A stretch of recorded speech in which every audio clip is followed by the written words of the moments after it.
Episode के start में हमें दिखाया जाता है दो लोग बात कर रहे होते हैं कि आज ऑपरेशन स्ट्रिक का रिजल्ट अनाउंस होने वाला है और ये मिशन बहुत ही ज्यादा जरूरी है क्योंकि इसी की वजह से वेस्ट और ईस्ट में शांति बहाल होगी। तभी हमें हमारी फोजर फैमिली दिखाई जाती है जहाँ पे अपनी योर बोल रही होती है कि एक काली बिल्ली रास्ता काट चुकी है जो कि बुरा अपशगुन है, जहाँ पे हमारा फोर्जर उसको आश्वासन देता है कि इसमें इन सब चीजों से कुछ नहीं होता। हमको फिर से स्पाई के बेस को दोबारा दिखाया जाता है। वहाँ पे उनके बॉस कहता है इस मिशन का नाम है ऑपरेशन स्ट्रिक्स और इसे ट्वेलाइट ऑपरेट कर रहा है, तो हम लोगों को चिंता करने की जरूरत नहीं है क्योंकि हमारा ट्वेलाइट भाई के द लॉयड फोजर सुपरस्टार है स्पाई की दुनिया में। अगले सीन में हम लोगों को लॉयड फैमिली दिखाई जाती है जो कि हैरान होती है क्योंकि अन्य का नाम उस लिस्ट में दूरों दूरों तक नहीं होता है। पासिंग लिस्ट में नाम ना होने के कारण पूरा परिवार सदमे में आ जाता है और फिर हमारा लॉयड फोजर बड़ा ही आश्वासन से कहता है अन्य से चलो घर चलते हैं क्योंकि अन्य काफी रो रही थी। लेकिन तभी अन्य कहने लगती है ये सारी चीजें मेरी वजह से ही हुई हैं। लेकिन तभी हमारे वहाँ पे elegant boy the AK headmaster आ जाते हैं और कहते हैं भाई लोग अगर वीडियो पसंद आ रही है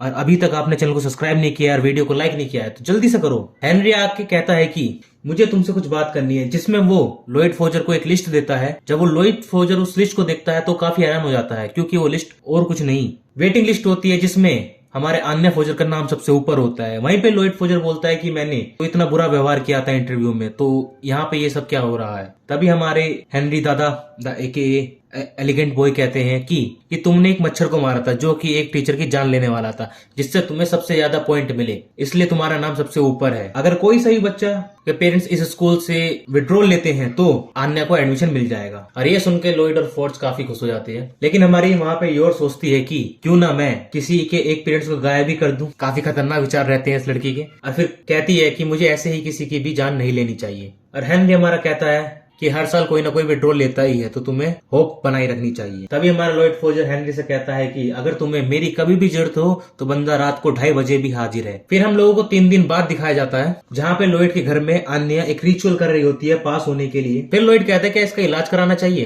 तभी योर कहती है कि एक रिचुअल है जो कि एग्जाम में पास होने के लिए किया जाता है। फिर उन लोगों को एक कॉल आता है। जैसे लॉयड फोजर उस कॉल को रखता है तो वो सेलिब्रेट करता है क्योंकि हमारी अन्य पास हो चुकी है। फैमिली में काफी खुशी का माहौल रहता है। तभी योर लॉयड से कहती है कि अन्य के साथ साथ तुमने भी काफी अच्छा काम किया है। उसी समय हमारे वहाँ पे फ्रैंक की दादा एक द शॉपकीपर स्पाई आ जाते हैं, वो भी अपने हाथ में एक दारू की बोतल लेके। फिर अन्य और योर्स को अपने आप से इंट्रोड्यूस करवाता है हमारे फ्रैंक की दादा कि अब पार्टी करने का समय है। पार्टी के दौरान हमारा फ्रैंकी भाई अन्य से कहता है तुम अपने पापा से कुछ भी मांगो वो तुम्हें देगा।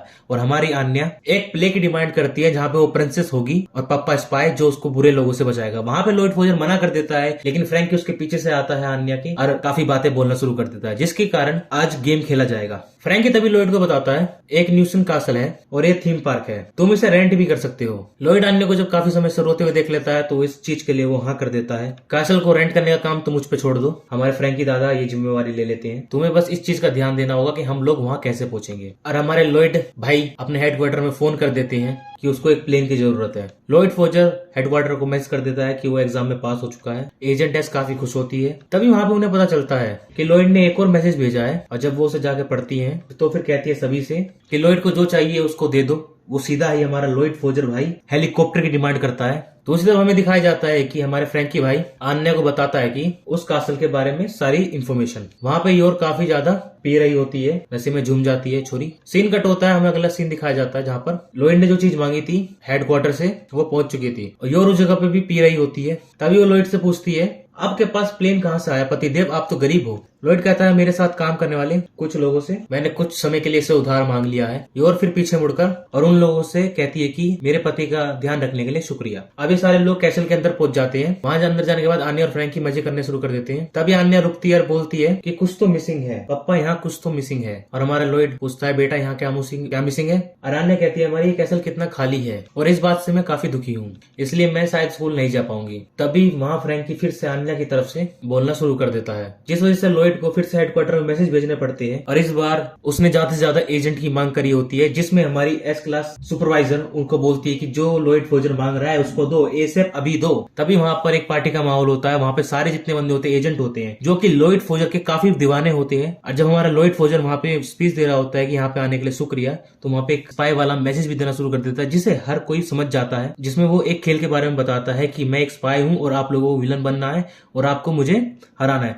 वहां पे जितने भी लोग होते हैं ना, उनको घंटा पता नहीं होता कि क्या हो रहा है, लेकिन उनको एक अच्छा मौका मिल जाता है कि एक लेजेंड के साथ काम करने के लिए, इसलिए वो सब जोश में आ जाते हैं। फ्रैंकी अन्य और योर के साथ एक कार्ट में बैठकर जा रहा होता है और वो लॉयड से उन लोगों का पीछा करने को कहता है। लॉयड भी दूसरी कार में बैठ करके उनका पीछा करता है, लेकिन वो लोग उससे काफी दूर होते हैं। फ्रैंकी तभी लॉयड को बताता है कि तुमसे 3 सवाल पूछे जाएंगे, अगर तुम उस सवालों का जवाब नहीं दे पाओगे तो तुम्हें अपने बगल में रखे हुए कॉस्ट्यूम को पहनना पड़ेगा। फिर उसके बाद फ्रैंकी लॉयड से सवाल पूछता है। लॉयड उन सभी सवालों का जवाब दे देता है, लेकिन लॉयड के दोस्त बड़ा ही हरामी होता है, इसलिए फ्रैंकी लॉयड से कहता है उस मास्क को पहनने के लिए। आन्या भी तभी बाइनोकुलर्स उठा करके देखने लगती है कि वो कैसा लग रहा है। सीन कट होता है जहाँ पे हमें दिखाया जाता है कि फ्रैंकी भाई हमारे गुस्से हो रहे हैं क्योंकि हमारे लॉयड फोजन ने हर एक स्पाई के छक्के छुड़ा दिए होते हैं। फिर वो ऊपर की ओर जाने लगता है। लॉयड एक जगह पर पहुंचता है जहाँ पर गेट होता है, उसे ऊपर की तरफ जाना होता है, लेकिन वहां पे लॉयड का और कोई नहीं, उसके ही साथी एक द स्पाइस इंतजार कर रहे होते हैं। लॉयड को वहां पे थोड़ी सी मुश्किल आती है और वो फिर नीचे से और एक चीज को उन सभी एजेंट के ऊपर फेंक देता है। वो बॉल एक एजेंट को लगती है और उसकी गन नीचे की ओर गिर जाती है। उन दोनों गन को लॉयड पकड़ लेता है और उनपे हमला करना शुरू कर देता है और आन्या को ये सब देख के काफी मजा आता है। फिर उसके बाद लॉयड कासल के आखिरी लेवल पे आ जाता है जहां पर हमारा फ्रैंकी भाई बोलता है कि उसको हमारी योर द विच से लड़ना पड़ेगा, जहां पर हमारी योर काफी नशे में झूम रही होती है, ज्यादा ही गांजा पी लिया है इस लड़की ने, जिसके कारण से दोनों की लड़ाई शुरू होती है मिया और बीबी की। तो हमारी योर हमारे लॉयड भाई साहब की छक्के छुड़ा देती है, जिसमें हमारा लॉयड एक बार कहता भी है कि ये तो विच है, इसको तो फिजिकल अटैक नहीं करने चाहिए, लेकिन हमारी जो विच होती है कुछ ज्यादा ही ड्रंक होती है, तो इसलिए वो खुद ही बेहोश हो जाती है, जिसके कारण हमारे लॉयड फोजर ये गेम जीत जाता है। और जब ये सब चीजें लोग वहां पे देख रहे होते हैं तो काफी टच होते हैं। अगली सीन में एजेंट एस को दिखाया जाता है जो कि देख रही थी कि इस मिशन में कितने पैसे खर्च हुए हैं। वो 8000 दिया थे, जो कि काफी ज्यादा थे, इसलिए वो अपना सर पकड़ लेती है और इसके बाद वो हेड को जाकर वो बिल दे देती है। भाई एपिसोड होता है यहीं पे खत्म। जिसको ये एपिसोड पसंद आया हो वो एक लाइक करे वीडियो को और चैनल को सब्सक्राइब करे।